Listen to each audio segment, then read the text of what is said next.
Bueno, este es un video tutorial explicativo que les puede servir como resumen, aparte de la clase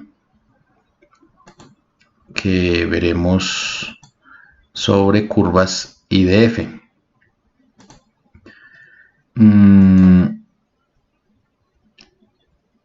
Básicamente lo que vamos a iniciar es el tema pues relacionado con el análisis de la precipitación a través de un análisis que tiene que ver con la duración, la frecuencia y la intensidad de la misma.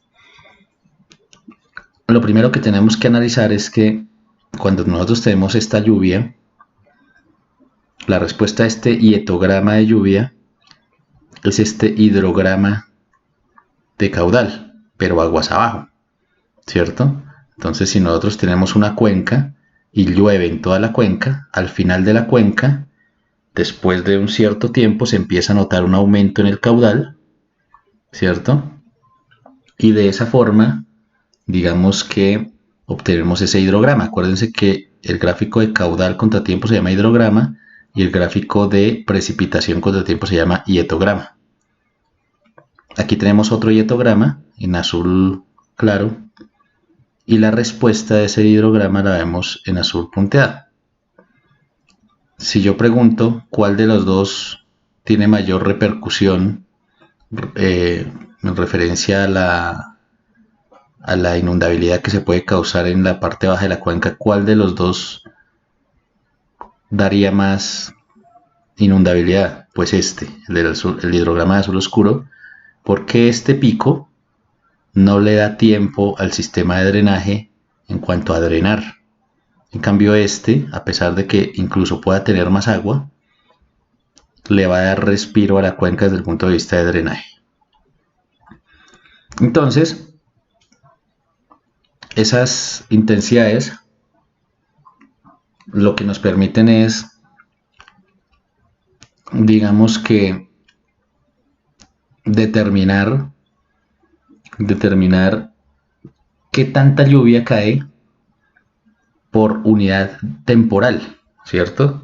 Si nosotros estamos hablando de 20 milímetros de precipitación que cayeron en un día en una cuenca y decimos 5 milímetros de precipitación por hora, hay mayor intensidad cuando decimos 5 milímetros en una hora que 20 milímetros obviamente en un día distribuidos de alguna forma. Si decimos ¿qué produce más?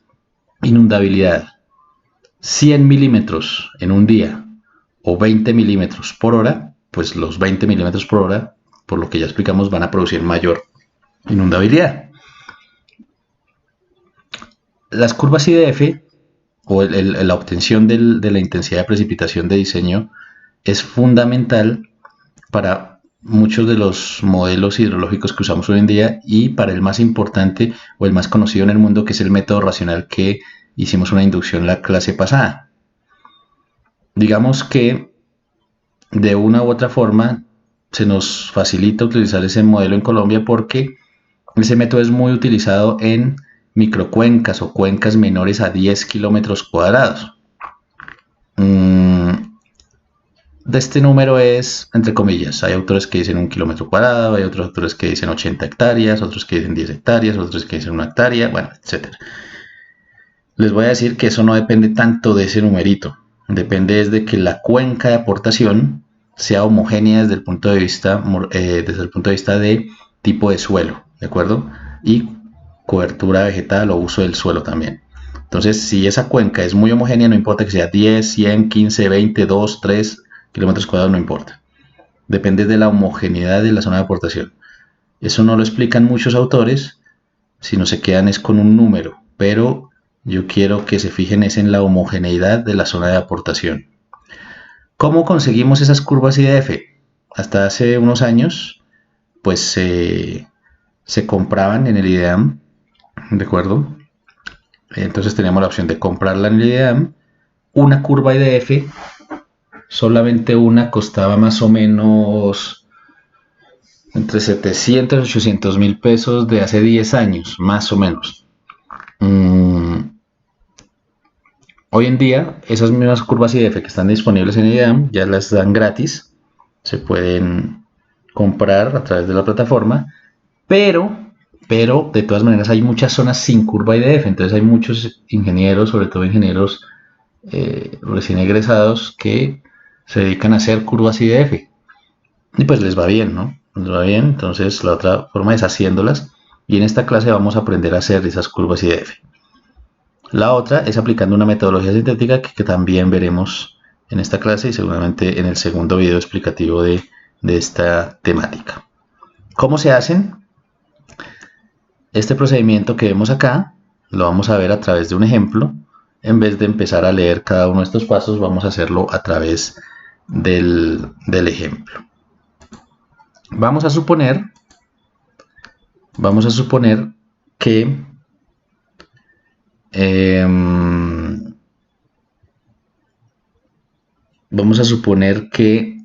esta es la precipitación de los días, de 3 días, y esos 3 días son de un año hidrológico, ¿de acuerdo? Entonces vamos a escoger 3 o 4 aguaceros fuertes,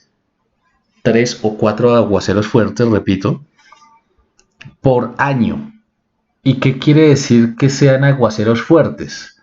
Que tengan, o que uno note que tengan una alta intensidad de precipitación. Más que el hecho de que haya llovido mucho, es que en el día se haya presentado una intensidad fuerte. Hay autores que dicen, fíjese los días donde en 1 hora llovió mucho, ¿sí? O en 2 horas. Y se fijan simplemente qué días tuvieron precipitación fuerte en cualquiera de las 2 horas seguidas del día, ¿de acuerdo? Y escogen así los 3 o 4 aguaceros más fuertes del año. Y aquí vamos a tener un ejemplo donde tenemos 10 años de registro, y este es un ejemplo de un año de registro, estos son los datos. Entonces fíjense que están precipitaciones cada 10 minutos. Por eso en alguna clase yo les dije, aprendan a sacar precipitaciones cada 10 minutos, y lo hicimos cuando teníamos las clases presenciales. Entonces acá está lo que llovió de las 19:50 a las 8, de las 8 a las 8:10, a las 20, 30, 40 y a las 8:50. ¿Sí? Cada 10 minutos está esta precipitación organizada, no es acumulada, sino cada 10 minutos. Entonces se organiza esto cada 10 minutos para cada día de cada uno de los años escogidos, de los 10 años. Y después se ordenan cada 20, 30, 60, 120 y 360 minutos. Esto no es aquí así como dice acá. Esta es una cartilla del CEDEX, el procedimiento, pero acá hay un error. No es cada 10, 15, 20, 25, 30, sino cada 10, 20, 30, 60, 120 y 360 minutos. Entonces acá está el orden de cada 20 minutos, ¿de acuerdo? Entonces, ¿de dónde sacamos este primer dato? Por ejemplo, el de 2.2.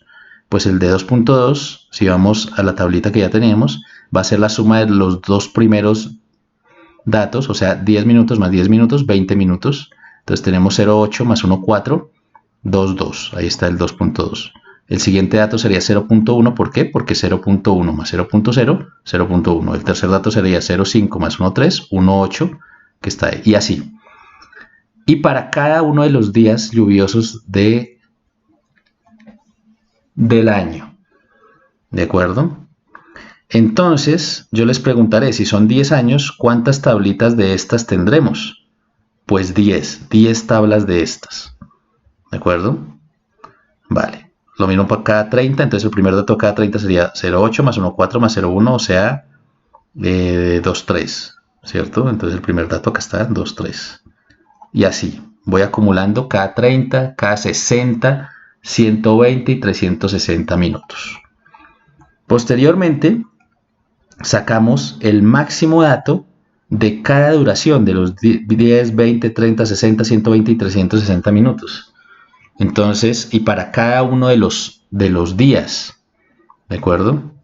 Entonces,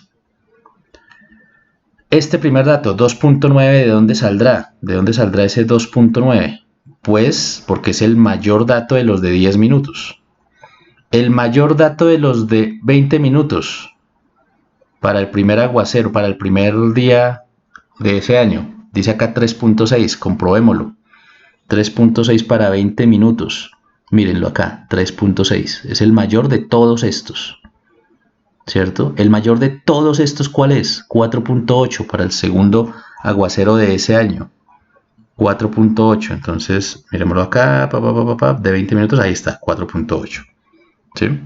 Así, entonces empieza a sacar el máximo de cada duración para cada uno de los días. O sea que ¿cuántas tablitas tendremos de estas? Pues una por año, o sea, tendríamos 10 tablas de estas. ¿De acuerdo? Después sacamos esta tabla. Y en esta tabla, fíjense, está para cada duración el máximo, pero de cada año. Entonces ya nos olvidamos de los días, de los 4 o 5 días más lluviosos por año, y de todos esos días vamos a sacar el mayor de cada duración. Entonces, el mayor, este año que vamos a analizar era de 1971. Entonces, el mayor de todos estos, ¿cuál es? Fíjense, 3.2, o sea que el mayor de 10 minutos va a ser 3.2, ahí está. El mayor de 20 minutos lo mismo, se escoge el mayor de los aguaceros por año y se va llenando esta tablita. Después de que tenemos esta tablita, vamos a transformar todos estos datos los vamos a transformar en intensidades de precipitación.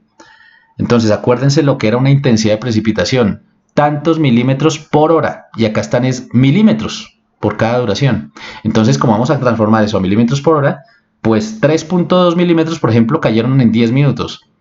O sea que ¿cuántos cayeron en una hora?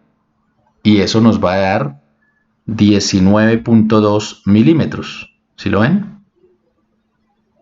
3.2 por 60 sobre 10. La regla de 3 nos da 19.2 milímetros. Esto acá faltó por hora. Por hora, ¿cierto? Porque cayeron en una hora. Porque estamos transformando es para que sea en una hora, o sea, en los 60 minutos. Después, esa misma tabla que tenemos acá, la vamos a organizar de menor a mayor los datos, transformados ya en intensidad. Ya transformados en intensidad, fíjense. Ya transformados en intensidad. Y después de que los transformamos en intensidad, ¿de acuerdo? Entonces nos pasamos a una hojita, papel Gumbel, que yo les adjunto en la plataforma. Y vamos a sacar esta P adicional. Es una P de probabilidad de ocurrencia. Y esa probabilidad de ocurrencia, como ya tenemos todos estos datos ordenados de menor a mayor, le vamos a dar un orden a cada fila. 1, 2, 3, hasta 10. Y cada uno de estos datos lo vamos a dividir entre 10 más 1 porque son 10 datos más 1, porque es la formulita de Gumbel. Entonces, m sobre n más 1 y por eso por 100. Entonces, cada uno de estos órdenes, fíjense, este dato de dónde sale? 4 sobre 10 más 1, 36.4. Y eso por 100, ¿no? Obviamente, 36 por 4.4. Y vamos a graficar esto contra cada uno de estos datos de cada duración, ¿de acuerdo? De cada duración. ¿Dónde los graficamos? Acá. Ya vamos a ver en el video explicativo 2 cómo graficamos eso.